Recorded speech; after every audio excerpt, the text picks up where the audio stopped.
In 1914, Europe's great power found themselves divided into two opposing blocs. The Triple Entente comprising France, Britain, and Russia, united by mutual apprehension towards Germany. Now the contending predominant force. On the other side stood the Triple Alliance, Germany, wary of encirclement. Austro-Hungary, struggling to maintain its sprawling empire, and Italy eyeing territorial gains at French expense. The fuse ignites on June 28th in Sarajevo. Archduke Franz Ferdinand, heir to the Austro-Hungarian throne, falls victim to Gavrilo Princip, a 19-year-old Slavic nationalist, blaming Serbia for complicity. Austro-Hungary issues a stern ultimatum, met with defiance. War is declared. Belgrade under siege in mere hours. Tsar Nicholas II of Russia, duty-bound to aid fellow Slavs, orders mobilization, while German Kaiser Wilhelm II pledges support to Austro-Hungary, foreseeing an inevitable clash with Russia. Mobilization as pretext, Germany mobilizes, escalating tensions. The Schlieffen Plan, designed to counter a two-front war, dictates a swift strike through Belgium to neutralize France before turning east to face Russia. Thus, war is declared on France, and millions march to battle. Italy opt for neutrality, the former not bound by offensive commitments. The latter led by President Wilson's reluctance to embroil in European conflicts. Britain, initially hesitant, enters the fray when German troops violate Belgian neutrality. A cornerstone of British policy, an ultimatum is dispatched to Berlin, unheeded, prompting Britain's declaration of war. A British expeditionary force makes landfall in France, where a Belgian resistance at the fortress city of Liege stalls the German invasion for crucial days. German troops perpetrate multiple massacres against Belgian civilians, which are magnified by Allied propaganda, swaying neutral countries' public opinion against Germany. Unaware of Germany's encircling attack, France initiates Plan 17, launching an offensive into German territory. However, they face a setback in the Battle of the Frontiers, retreating with significant losses on both sides. The British Expeditionary Force engages the German army at Mons, but finds themselves vastly outnumbered, soon retreating alongside the French.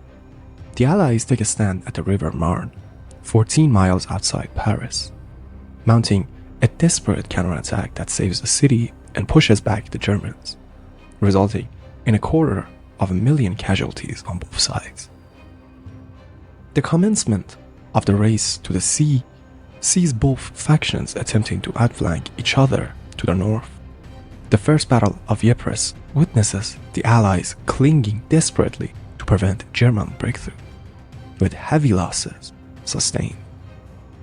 Subsequently, both armies entrench along the entire 350-mile front, seeking refuge from lethal machine gun fire and artillery barrages, making the onset of trench warfare.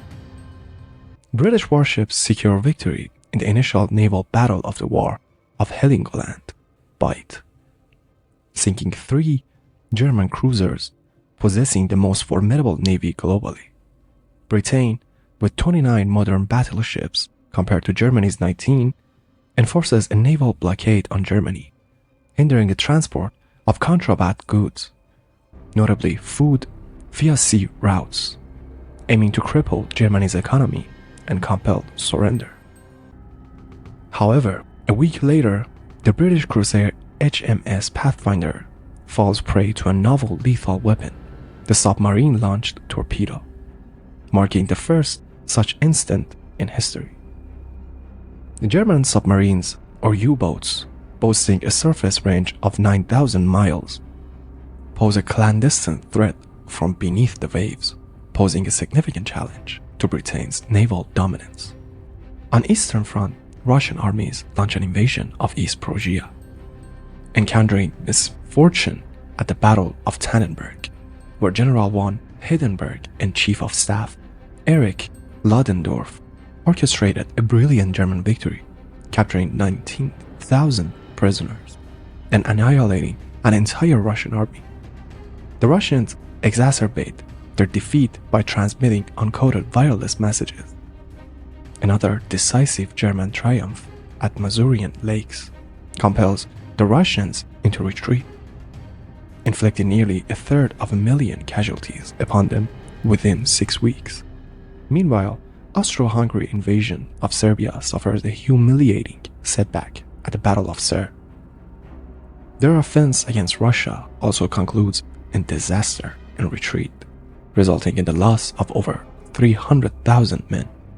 The fortress town of Przemysl finds itself besieged and cut off by the Russians. Forced into action, the Germans mount a diversionary assault throughout Warsaw, igniting weeks of brutal winter combat around the polish city of Lodz. Despite the ferocity, neither side emerges as a clear victor. Concurrently, the Turkish Ottoman Empire aligns with the Central Powers, initiating hostilities against their long-standing adversary. Russia, Turkish naval forces, unleashed bombardments upon the Russian ports of Odessa and Sevastopol, while Russian troops breached the Turkish frontier and the Caucasus. Beyond the confines of Europe, the conflict extends across the world's oceans and into distant European colonies. German forces breach British East Africa, modern Kenya, securing control over Tavera, as Allied troops seize the German colony of Togoland, modern Togo. However, British endeavors to invade German Cameroon falter at Garoua and Nesanko, and a 3,000-strong expeditionary force targeting German Southwest Africa, modern Namibia, falls into enemy hands at Saint-Fontaine. Subsequently, British attempts to land at Tanga end in disarray and defeat against a significantly smaller German contingent led by Colonel von Lettow-Verbeck. Isolated from German support, Lettow-Verbeck orchestrated a remarkably successful guerrilla campaign against the Allies, entangling vast numbers of troops. In Asia, Japan upholds its treaty obligations with Britain by declaring war on Germany and subsequently seizing the German naval stronghold at Tsingtao. Meanwhile, New Zealand and Australian forces compel the surrender of the German colonies of Samoa and New Guinea. However, in the Pacific, off the coast of Chile, German Admiral von Spee's formidable East Asia squadron sinks into British cruisers in the Battle of Coronel, with all hands lost. 5 weeks later, von Spee's fleet encounters a British naval task force at the Falkland Islands, resulting in a sinking of 4 out of 5 German cruisers, including von Spee's flagship. Meanwhile, in the Middle East, British forces seize control of the Ottoman port of Basra, securing access to the vital Persian oil reserves that sustain the British fleet. As winter descends, Austrian troops finally capture Belgrade, only to face a relentless Serb counterattack that pushes them back once more. The protracted conflict in Serbia exacts a toll of approximately 200,000 casualties on each side. In the North Sea, German naval vessels conducts hit-and-run raids on English coastal towns, bombarding Hartlepool, Whitby, and Scarborough, resulting in the deaths of over 100 civilians. On the Western Front, the French initiates their inaugural major offensive against the German front lines. However, the initial Battle of Champagne yields only marginal gain at the expense of 19,000 casualties. Simultaneously, in the Caucasus region, an Ottoman assault through the wintry mountains culminates in disaster at Sarıkamış, with Turkish casualties reaching 16,000, many succumbing to freezing temperatures. On the Western Front, the inaugural Christmas is commemorated in certain sectors with a brief truce truce and impromptu football matches in no man's land. The perilous expanse between opposing trenches. The Great War is merely 5 months old, yet it has claimed the lives of nearly 1 million soldiers. What originated in the Balkans has now engulfed vast swathes of the globe. The Central Powers comprising Germany, Austria-Hungary, and the Ottoman Empire are pitted against the Allies, Britain, France, Russia, Serbia, and Montenegro, Belgium, and Japan. In the regions of Poland and the Baltic, the Russian military has suffered a series of substantial defeats, yet it persists in confronting German and Austro-Hungarian forces. Austro-Hungarian troops, meanwhile, endured significant losses and suffered the indignity of falling to overcome Serbia. In the Caucasus Mountains, Russian and Ottoman forces engaged in bitter combat amidst unforgiving winter conditions. Concurrently, on the Western Front, French, British, and Belgian forces entrenched themselves, facing off against the Germans across a network of trenches spanning from the English Channel to Switzerland. As part of history's inaugural strategic bombing campaign, Germany dispatches 2 colossal airships, dubbed Zeppelins, to bomb Britain. These raids strike the ports of King's Lynn and Great Yarmouth, resulting in property damage and the loss of 4 civilian lives.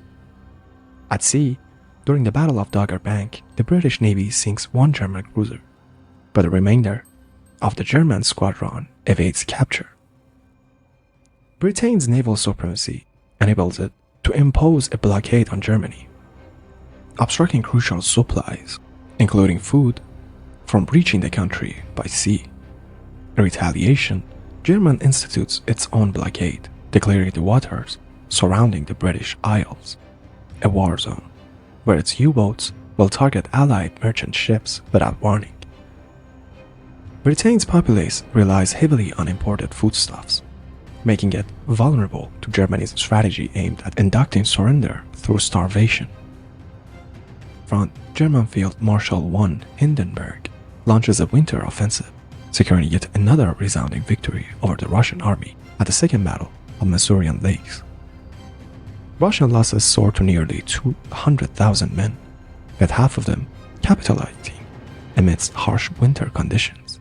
Despite setbacks against Austria-Hungary, the Russians managed to seize the city of Przemyśl after a grueling 4-month siege, capturing 100,000 prisoners.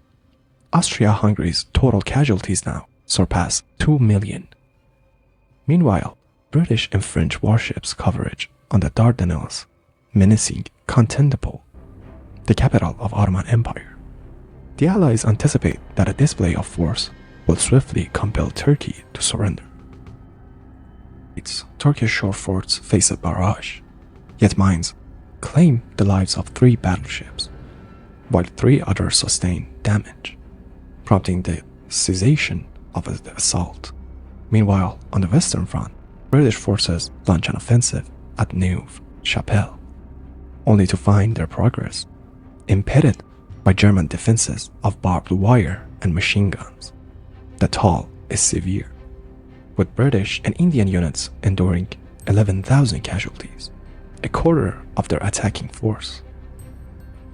Shortly thereafter, at the Second Battle of Ypres, the Germans unleash poison gas for the first time, causing Allied troops to retreat from their trenches in the face of lethal chlorine clouds. However, German reserves fail to capitalize on this advantage. Both sides hastily equip soldiers with rudimentary gas masks as the era of the chemical warfare dawns. Bali, Allied ground troops, including the ANZACs, land with the aim of neutralizing shore forts hindering the approach to Constantinople. Yet, they are met with fierce Turkish opposition and find themselves pinned close to the shore. Meanwhile, the Ottoman Empire initiates the systematic deportation and massacre of ethnic Armenians within its borders, leading to the deaths of over 1 million Armenians.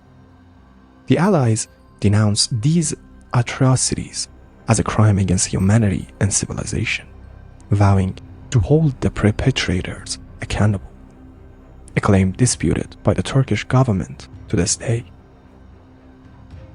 On the Eastern Front, a joint offensive by Germany and Austro-Hungary in Galicia breaches Russian defenses, resulting in the capture of Przemysl and the imprisonment of 100,000 Russian soldiers.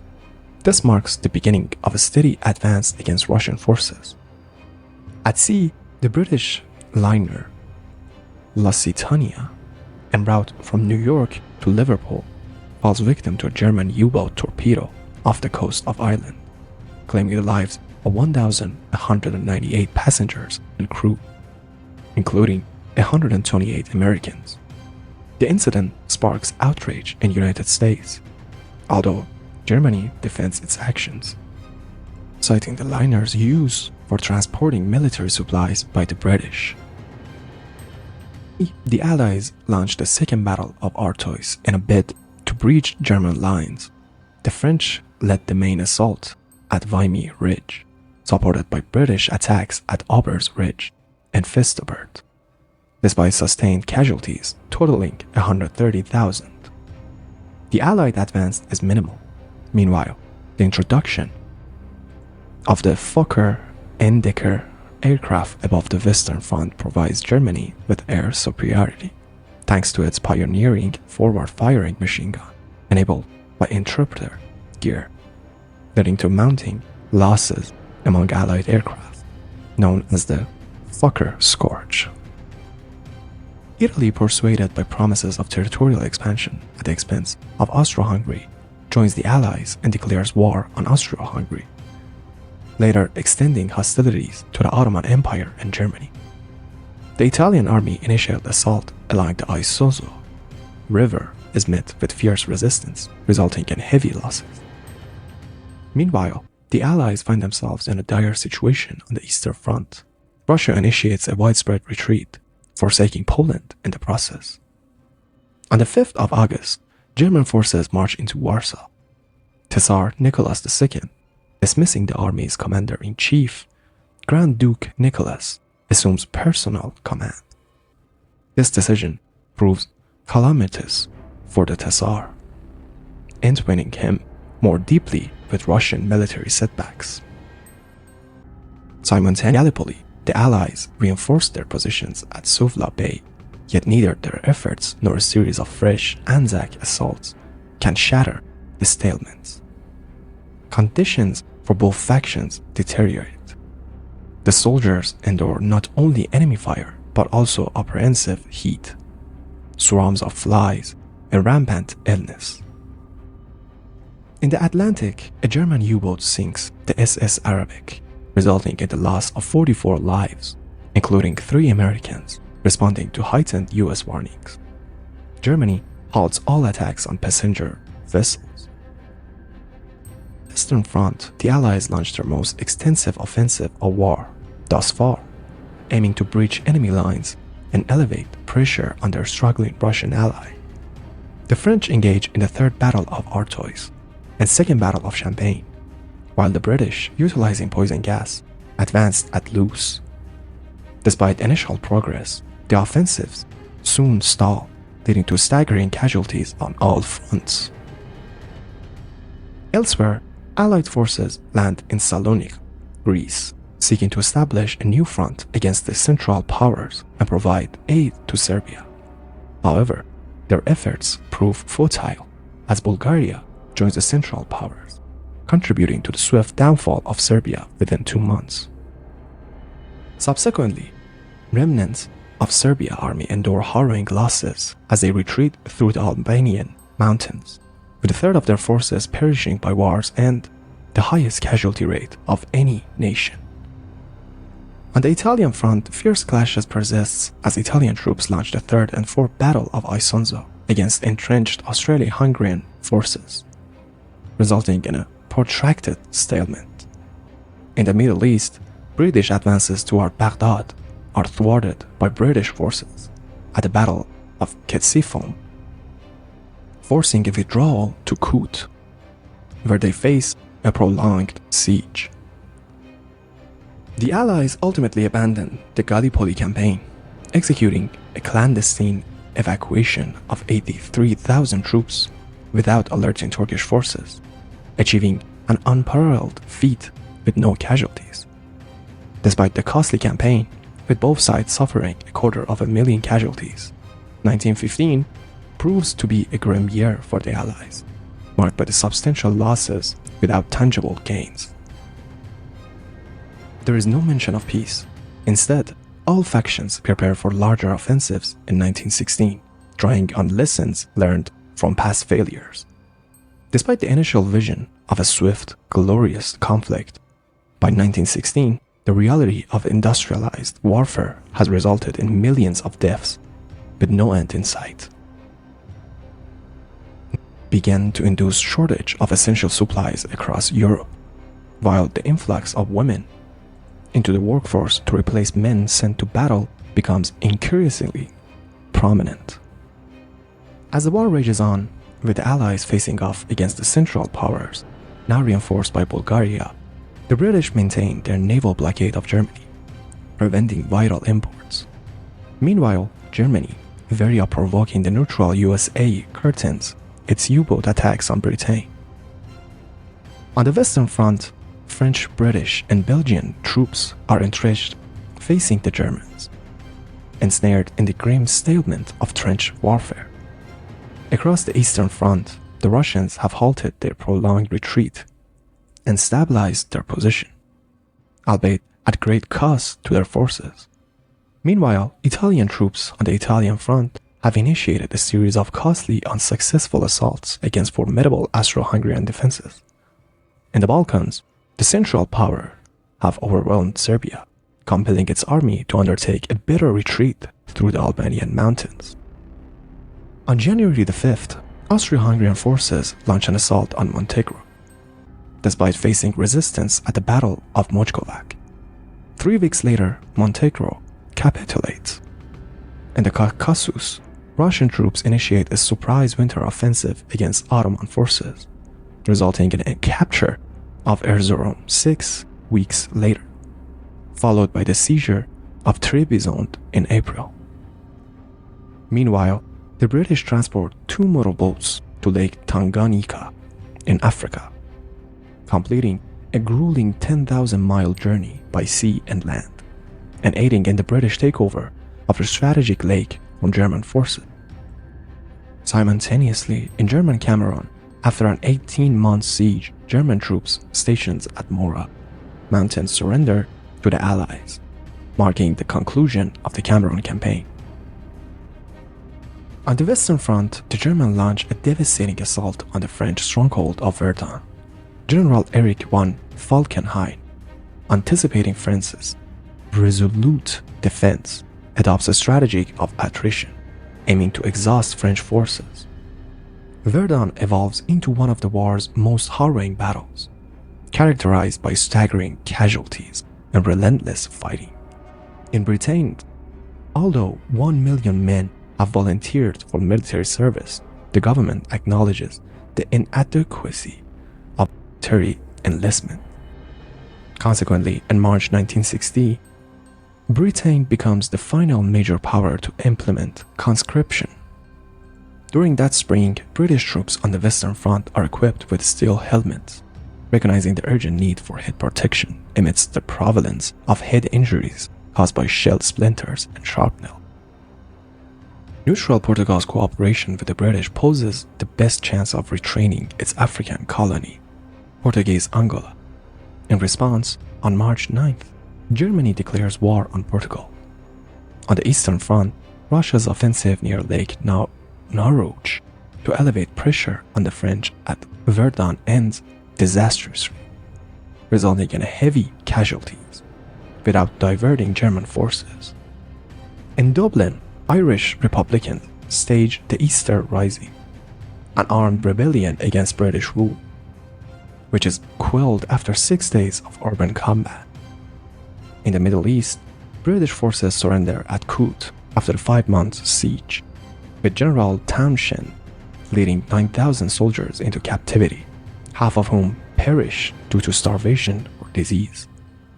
To secure Arab support in the fight against the Ottoman Empire, British pledges to grant Arab leaders an independent state following the war. Spain and France have now clandestinely entered into this Sykes-Picot Agreement, with the intention of dividing the Middle East into British and French spheres of influence following the war. Without knowledge of this arrangement, Hussein bin Ali, the Sheriff of Mecca, leads the Arab revolt against the Turkish Ottoman rule. In the Battle of Mecca, his forces successfully seize control of the Holy City. Meanwhile, on the Italian front, Austro-Hungarian forces launch a surprise assault at Asiago. The Italian defenses crumble, and Austro-Hungarian troops stand on the brink of penetrating northern Italy. During this time, in the North Sea, the German High Seas Fleet engages in a confrontation with the British Grand Fleet at the Battle of Jutland. While the British suffer greater losses, they claim victory as the German fleet retreats to its base, remaining inactive for the remainder of the war. With the summer of 1916 approaching, the Allies have devised extensive simultaneous offensives against the Central Powers from both in East and West. These efforts are urgently needed to elevate the pressure on the French forces at Verdun and Italians at Asiago. The Russians take the initiative, launching their attack first on the Eastern Front. General Alexei Brosilov orchestrates a meticulously planned offensive. Catching the enemy off guard, Russian troops achieve significant breakthroughs, advancing up to 16 miles and capturing 200,000 prisoners. Despite its high cost, this bold Russian maneuver achieves its objective, compelling the Central Powers to divert troops from other fronts to reinforce their lines. At sea, strikes as the British cruiser HMS Hampshire strikes a mine and sinks off Orkney while en route to Russia. Among the 650 casualties in Britain, esteemed Secretary of State for War, Lord Kitchener, just 3 days later, tragedy strikes again in Adriatic as the Italian troopship Principe Umberto is torpedoed by a German submarine, resulting in the deadliest sinking of the war with a loss of 1,900 lives. On the Western Front, Britain and France launched their highly anticipated summer offensive known as the Battle of Somme. Optimism runs high for a breakthrough, but the initial day turns into a catastrophe. Despite prolonged Allied artillery barrage, German defenses remain intact, and advancing British infantry face devastating machine gun fire in no man's land. Within hours, the British sustained 57,000 casualties, a third of them fatal, marking the darkest day in British military history. Despite this setback, further offensives are ordered, prolonging the battle for an additional 5 months. In a show of solidarity with the advancing Russians, Romania joins the Allies. However, despite initial gains in Transylvania, Romania soon encounters fierce counterattacks from German, Bulgarian, and Austro-Hungarian forces. Meanwhile, the Allied force at Salonika endeavors to support Romania by launching its own offensive toward Monastir, led by Serbian troops. Some progress is made, but determined Bulgarian resistance prevents a breakthrough. On the Western Front, General von Falkenhayn halts the Verdun offensive. The French army upholds the promise of their commander, General Nivelle. Victory is accompanied by a heavy toll. 365,000 casualties paid. The Germans suffered nearly the same losses. Verdun stands out as one of the most brutal conflicts in human history. As a consequence of his failure at Verdun, Falkenhayn is dismissed from his position.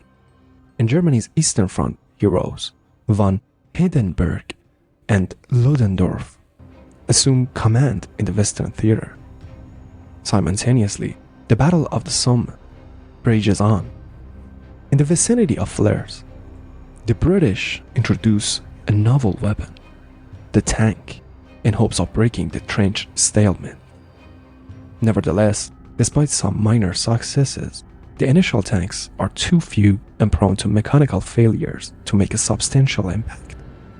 On the Eastern Front, Russia's Brusilov offensive concludes. Estimates of casualties vary widely, but it's evident that both sides suffer staggering losses. Neither the Russian nor the Austro-Hungarian forces ever fully recover. On the Italian front, intense fighting persists through the autumn, with the Italian troops launching repeated, costly assaults against Austro-Hungarian positions along the Insaso River. The Battle of the Somme draws to a close amidst autumn rain and mud. The Allies have advanced 10 miles at the expense of 600,000 casualties, with German losses totaling around 450,000. The Allies console themselves with the notion that this attrition strategy is effective, as it depletes German manpower at a faster rate. Attrition is effective, as it depletes German manpower at a faster rate. Meanwhile, Romania faces disaster, as it is overrun by the Central Powers, resulting in 250,000 casualties for Romanian forces. The remnants of their army align with the Russians on the Eastern Front. That winter, Franz Joseph, Emperor of Austria since 1848, passed away, succeeded by his great-nephew, Karl, in Britain. Prime Minister Herbert Asquith resigns, making way for David Lloyd George. General Joffre is replaced as French Commander-in-Chief by General Neville, who promises victory through bold, aggressive action. Amidst these transitions, US President Woodrow Wilson's effort to mediate a peace settlement proved futile, as neither side is willing to compromise. In 1916, World War I transitions into a war of attrition, with both sides prioritizing wearing down the enemy over battlefield victories. This strategy will push Europe's major powers to the brink of collapse in 1917. Futility of prolonged war of attrition against the resource-rich Allies, Germany resumes unrestricted submarine warfare in a bid to starve Britain into surrender.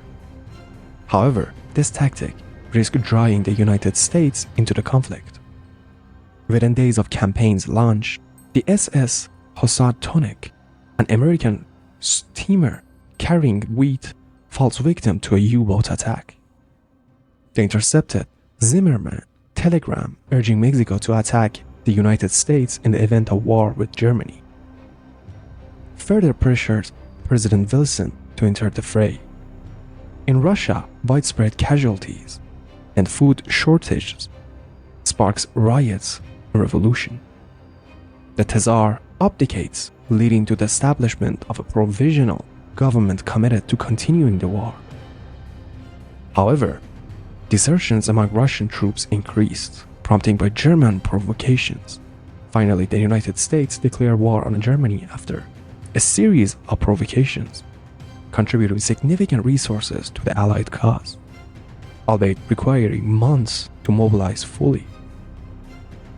Despite this, Germany's gamble with unrestricted submarine warfare proved successful in April, as U-boats sink 886,000 tons of Allied shipping, posing a dire threat to Britain's food and supplies. On the Western Front, the British launched the Battle of Arras as a diversionary tactic in support of an impending major French offensive. Following intense combat, Canadian forces successfully captured the strategic heights of Vimy Ridge. While the victory is limited for the Allied forces, it comes at a steep price of 150,000 casualties for the Allies and 130,000 for the Germans. In the skies above the trenches, aerial warfare reaches unpredicted levels of complexity and lethality. Reconnaissance planes play a vital role in identifying enemy positions and guiding artillery fire toward them. Meanwhile, scout planes, fighters, engage in dogfights to intercept and neutralize enemy reconnaissance efforts. The rapid development of the new aircraft models occurs every few months.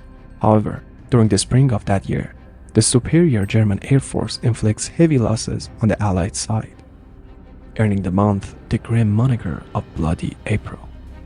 Just 3 days subsequent to the fall of Vimy Ridge, French General Robert Nivelle launches a major offensive.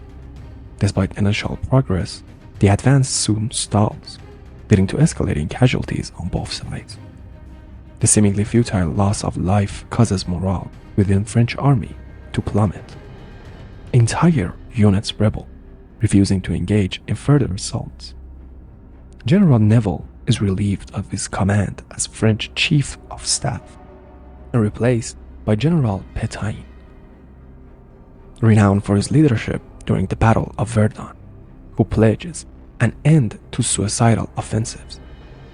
Later that summer, at Messines Ridge, British forces tunneled beneath German lines and detonate 19 massive mines, resulting in the largest man-made explosion in history up to that point. This paves the way for remarkable yet localized British triumph. In Greece, King Constantine, who had previously favored neutrality, is compelled to abdicate, prompting Greece to join the Allies. The Provisional Government of Russia launches a new offensive, known as the July Offensive, which proves disastrous as the morale and discipline of Russian army collapse, leaving the Central Powers to counterattack virtually unopposed. At sea, the Allies began to organize their merchant ships into convoys, escorted by naval vessels, leading to a steady decrease in losses and signaling turning tide in the battle against U-boats. As discontent with the war grows in Germany, and Reichstag passes a peace resolution advocating for the peace of understanding and reconciliation. However, this resolution is disregarded by the German High Command, which effectively governs the nation as a military dictatorship. In Belgium, the British launched their major offensive of 1917, known as the Third Battle of Ypres, later to be remembered as Pas Chendale. The battlefield is transformed into a quagmire by heavy shelling, rain, and damaged irrigation system, dashing hopes of a breakthrough. After 3 months of grueling combat, the attack is halted, resulting in 240,000 British casualties and 200,000 German casualties. On the Italian front, during the 11th Battle of the Isonzo, Italian and Austro-Hungarian forces relentlessly pound each other, resulting in exhaustion on both sides and heavy casualties, 150,000 Italians and 100 Austro-Hungarians. In 19 Allied nation expands as Brazil, Liberia, China, and Siam all declare war on Germany, either in response to German U-boat attacks or to align themselves with the Allies. They will dispatch numerous laborers to aid the Allies across Europe, the Middle East, and Asia. During that year, in the Middle East, British forces seek retribution for their 1916 setback at Kut, by triumphing over the Ottoman Turks and subsequently marching to seize Baghdad. In Egypt, British forces press forward across Sinai Desert, only to be repelled by Ottoman forces during the First and Second Battle of Gaza.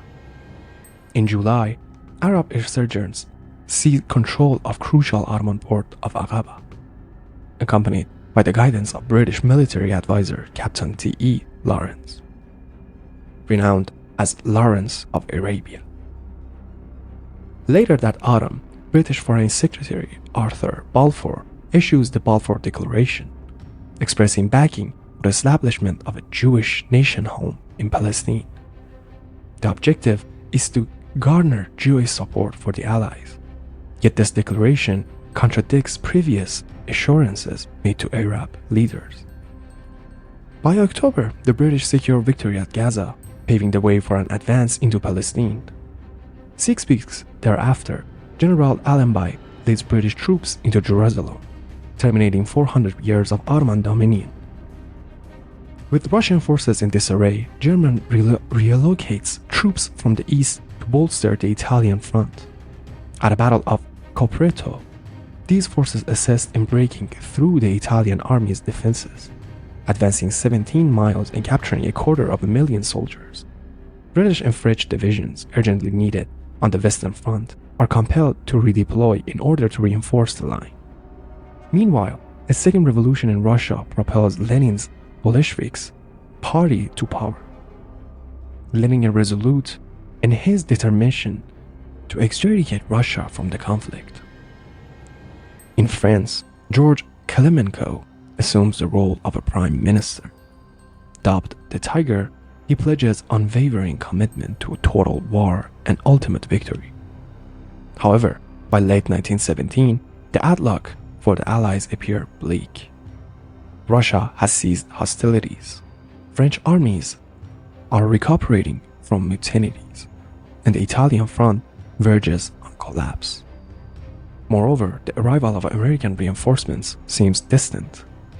At present, the British stand as the sole effective Allied force in the field, thus launching an assault at Cambrai, marked by the first major tank offensive in history. On an inaugural day, nearly 400 tanks lead a charge, penetrating several miles into German defenses. However, soon the tanks falter or are incapacitated. The Germans swiftly deploy in reinforcements, resulting in the loss of gained ground. Finland proclaims its independence from Russia. Romania, left isolated by the collapse of Russia, signs an armistice with the Central Powers. 6 days later, Russia also agrees to an armistice. The Eastern Front of the Allies ceases to exist.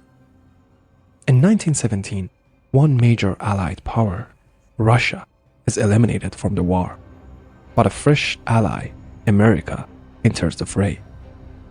Germany recognizes that only military triumph can stave off being overwhelmed by Allied forces, and initiates plans for a final, massive offensive in the spring of 1918.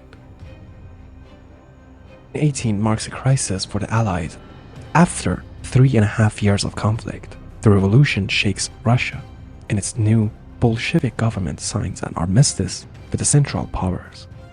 This frees up thousands of German troops to fight on the Western Front, where trench warfare has already claimed over 1 million lives. However, Germany is also in dire straits. Britain's prolonged naval blockade has led to shortages and unrest at home, while America's participation in the war injects fresh manpower and vast resources into the Allied cause. Germany faces inevitable defeat unless it can secure a swift victory on the Western Front. US President Wilson presents his 14 points, outlining his vision for a post-war world, advocating for an end to the secret treaties, reduction of armed forces, self-determination for the people of the Austro-Hungarian Empire, and an international organization for resolving disputes. However, most European leaders dismiss his proposals as unrealistic. At Brest-Litovsk, Bolshevik Russia signs a peace treaty with the Central Powers, relinquishing vast territories in exchange for peace. This allows 500,000 German troops to be deployed from the east to the Western Front, where German General Erich Ludendorff devises a final, all-out offensive to secure victory. Ludendorff's spring offensive catches the Allies off guard. German stormtroopers employing new infiltration tactics contribute to the collapse of the British Fifth Army, which retreats rapidly. The German advance threatens to divide the British and French forces, prompting the appointment of French General Ferdinand Foch as Supreme Commander of Allied forces to coordinate strategy. Near Amiens, British and Australian troops improvise a defense, successfully halting the German advance. The German offensive shifts northward, targeting the Channel ports, but the British inflict heavy casualties, preventing a breakthrough. Meanwhile, the air war intensifies above the trenches, with each side fielding over 3,000 aircraft on the Western Front by 1918. However, the Allies secure air superiority due to their greater resources. On April 21st, Germany-renowned pilot Manfred von Richthofen, the Red Baron, is shot down and killed near Amiens. With 18 victories, he remains the war's highest scoring ace and is buried with full military honors by the Allies. Britain's newly established independence bombing force launches a daylight raid on Cologne. Britain's strategic bombing campaign marking a significant turning point. Meanwhile, Ludendorff's offensive shifts southward, targeting the French forces. Despite advancing 13 miles, German troops face a decisive halt at the river Marne, coinciding with the arrival of fresh American divisions. The US 1st Division engages in combat first, notably at the Battle of Cantigny, followed swiftly by the US 2nd Division's triumph at the Battle of the Belleau Wood. The influx of nearly 1 million American soldiers, with 10,000 more arriving daily, bolsters the Allied effort in France. The fourth phase of German offensive sees a modest 9-mile progress before a French counterattack brings it to a standstill. Austria-Hungary assaults at Asiago and the Piave River, intended to bolster Ludendorff's campaign, ends in heavy losses and a collapse in morale within the Austro-Hungarian ranks. Simultaneously, British and French forces make a landfall at Murmansk, signaling the commencement of Allied intervention in Russia's civil war, siding with the white, anti-Bolshevik factions. The final offensive of the Western Front culminates in defeat during the Second Battle of the Marne, costing them over 600,000 casualties and failing to achieve a decisive breakthrough. With Germany's last gamble faltering, the Allies seized the initiative. The Battle of Amiens sees British, Australians, Canadians, and French troops, bolstered by tanks and aircraft, advancing an impressive 7 miles in a single day. General Ludendorff deems August 8th as the Black Day of the German army, as exhausted and demoralized German troops surrender in droves. This battle heralds the commencement of the Allies' 100 Days Offensive, spelling the end of trench warfare and the onset of German retreat.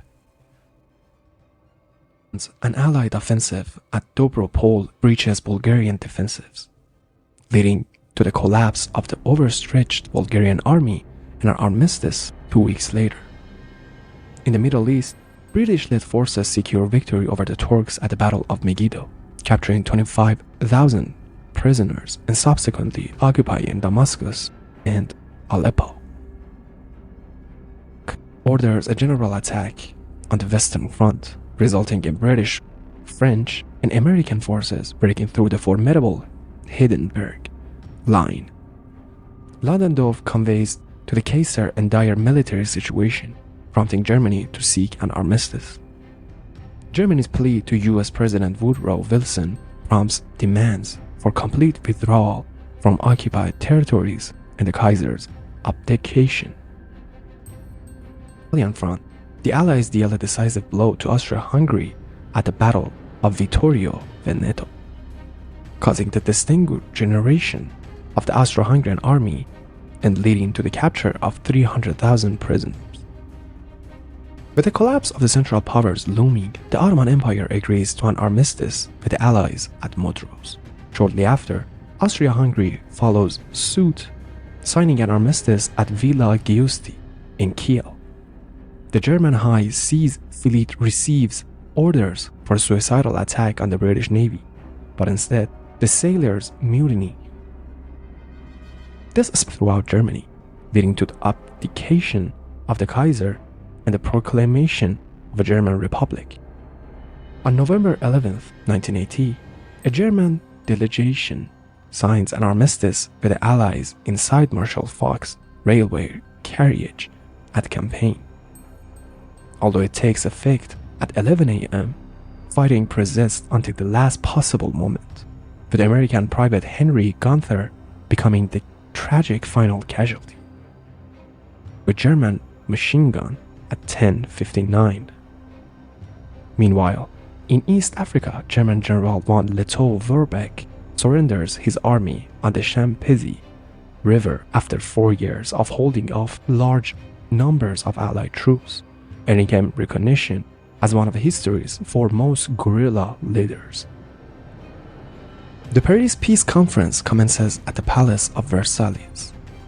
Just outside Paris, where delegates agree to establish a League of Nations to address future international disputes. The Versailles Treaty, ratified in June, imposes severe terms as Germany, including military restrictions, war reparations, territorial losses, and the relinquishment of colonies to the victors. The imposition of a war guilt clause further exacerbates tensions in Germany. The reshaping of Europe sees the emergence of Poland after a century of foreign rule, alongside the formation of Austria-Hungary, Czechoslovakia, Yugoslavia, and an expanded Romania of the remnants of the Austro-Hungarian Empire. The dissolution of the Ottoman Empire results in the creation of new states, predominantly under European control, in the Middle East.